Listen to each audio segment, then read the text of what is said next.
Chronopunk, a novel, episode 16. This is the final episode. We are concluding the novel now. Mody is sitting in a cafeteria at Berkeley talking to Sergey Levirov. Sergey is a scientist at Berkeley. He's sort of a computer scientist, AI researcher, and he was chosen by Lisa as a contact for Mody in case he decides to pursue with Plan B to launch Bitcoin. So just to be clear, control center, so the command is not sanctioning this project. The mission that Mody was sent on was to launch a lawsuit against the Fed and try to stop the Fed from QE and then come back to the 2060s.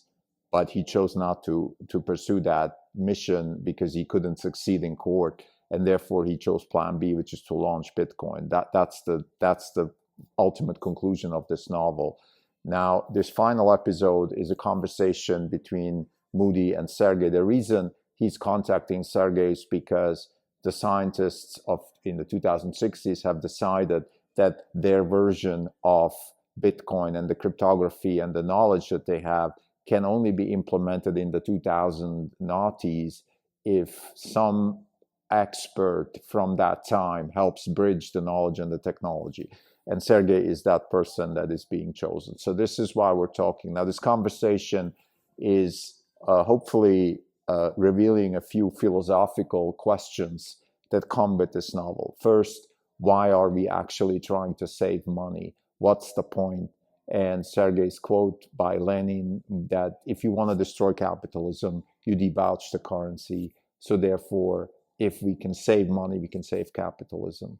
Another question comes up, which is the Faustian bargain. You have technology and leverage.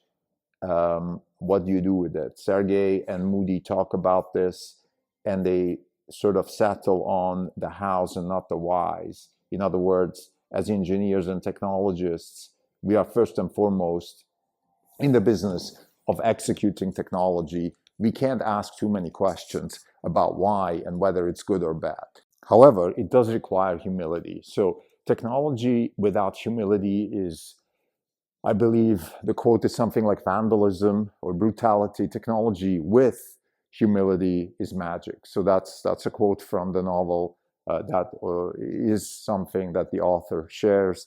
Sometimes the characters in this book are not always expressions of the author's opinion. I'm very much in line with some of my favorite writers like Cormac McCarthy, who is very clear about, when he wrote his last novel before his death, The Passenger, he gave an interview and he made it very clear there that, look, I am not the voice of these characters. These characters have their own voice, and I strongly believe in that too. But in this case, this conversation between Sergey and Mody is is the author's opinion. So another important thing, I think, the final conclusion of the whole novel actually is the question that is the byline of the novel. So Sergey asks Mody, look, you guys are 50 years ahead of us. I can only imagine what kind of technologies you have and what kind of science you've been able to develop.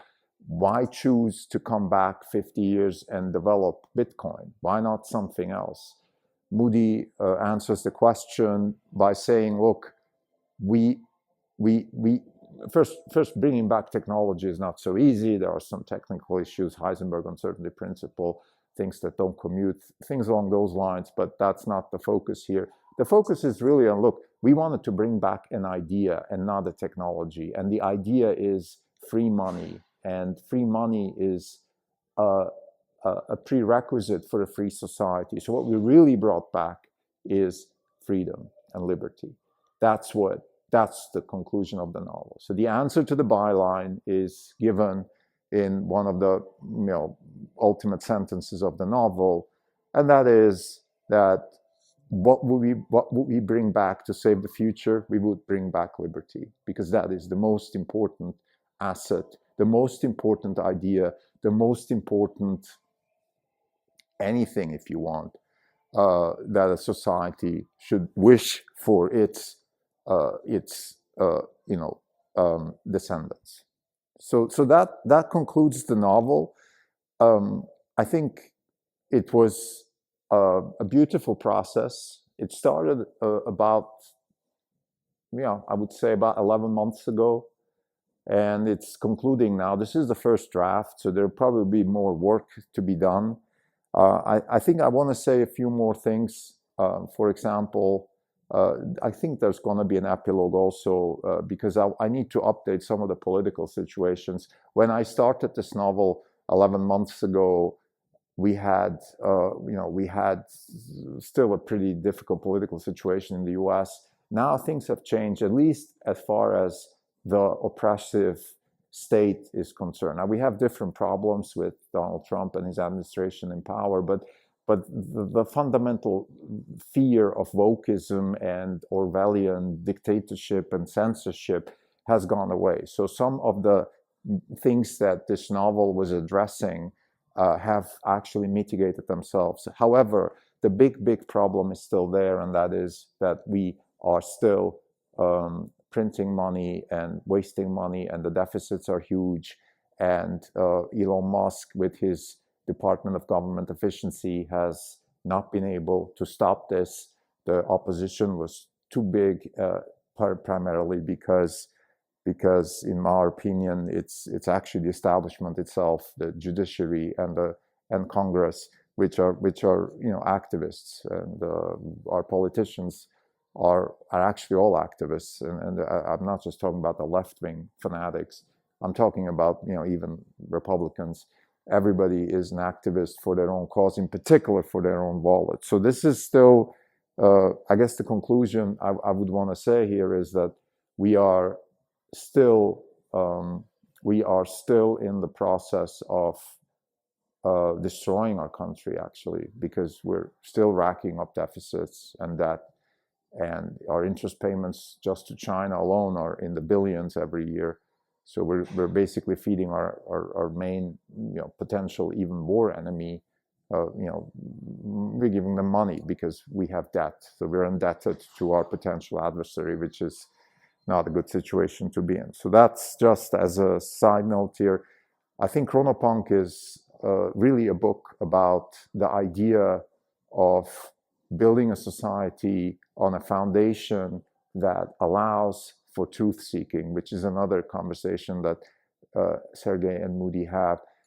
You have to think of sound money as a sort of a search algorithm for truth. Like you have a bunch of people that are acting in economic ways in nature, and nobody really knows what the best thing is to do. We all try to optimize for something, and there's no optimal way a society can work, and no optimal way a person can operate and work, and a company can optimally work. There is no right way, but there is an optimal way, and the best way to find out what the optimal path is to have sound money, because sound money, again, is like a search algorithm. It just tells you, okay, you're doing fine here, maybe you should adjust over there, and so forth. If you have print money, fiat money like we have now, then the algorithm gets tweaked by the power elite, and therefore truth-seeking becomes more of a rent-seeking process, and that is unfortunately that we are in now. So this is the ultimate conclusion of the novel. That with sound money we have liberty, and with fiat money we don't. That we can do this either by trying to find a consensus. We've tried. We went to court. Deborah took Bernanke to court. She tried to stop QE. Jeff Sweeney, the Fed lawyer, defended Bernanke really well, and the Supreme Court upheld the decision that the Fed is okay with QE because their ultimate mandate is to safeguard the financial markets, and therefore they did the right thing. Now, of course, we're coming here into a lot of legal obstacles and questions that, in my opinion, are way beyond the scope of this novel. But I just want to say that we can sometimes, as a society, try to do the right thing while forgetting the big picture and destroying ourselves. And this is probably, we are probably exactly in that process. Now, Bitcoin is a hope, And the launch of Bitcoin, which has really happened in the 2008 range, is, in my opinion, the best hope we have for a future without total disaster and fiat money, shenanigans destroying society. And that's really the punchline of the novel. It's that we send somebody back from the future to stop Ben Bernanke from doing QE with all the reasons that we discussed in this novel at length, moral hazard and corruption. And since he's not able to succeed, he launches Bitcoin. So a person comes back from the future to say, to give the past something that could save the future. Thank you.